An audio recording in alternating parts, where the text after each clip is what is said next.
Hello and welcome to this Come to Jesus Daily devotional where we're in our Summer Inspirations series. And today we reflect on how we are to deal with our fears. Let's read from Isaiah 41 verse 13.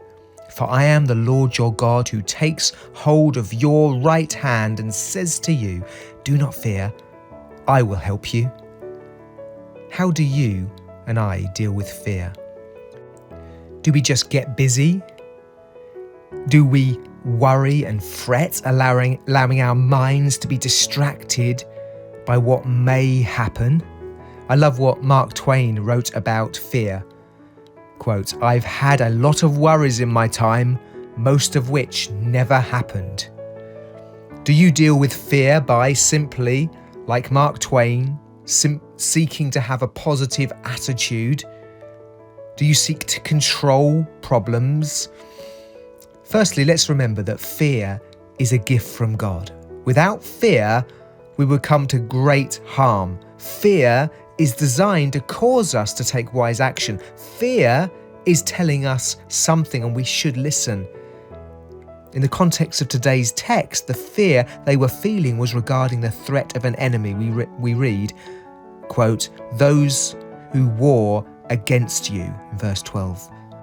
This text is telling them to allow fear to drive them back to faith in God, trusting in God and His promises, the promise that He is with them, that I will help you. Will Guidara, author of Unreasonable Hospitality, the remarkable power of giving people more than they expect, spoke of his family and challenges that they faced. His mum, when he was 4 years old, was diagnosed with brain cancer. The tumour was removed, but the radiation treatment she received led to her becoming a quadriplegic by the time he was 8 or 9. This is a terrible situation, isn't it? However, his dad would give him this advice, quote, adversity is a terrible thing to waste. You cannot control what life throws at you, but you can control what you learn from it, how you choose to allow it to motivate you, how you grow out of it, close quote. He was allowing fear to create faith. Do you and I allow fear to drive us to faith? Do we choose to worry and trust our fears, or do we allow fear to turn us back to worship and trust? For example, when you're driving a car, the oncoming traffic in the opposite lane is very dangerous. Probably the most dangerous thing we do regularly is driving a car.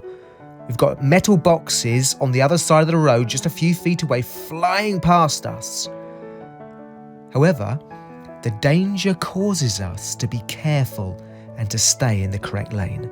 Likewise, are the dangers and threats in our lives causing us to be careful to stay in the lane of faith?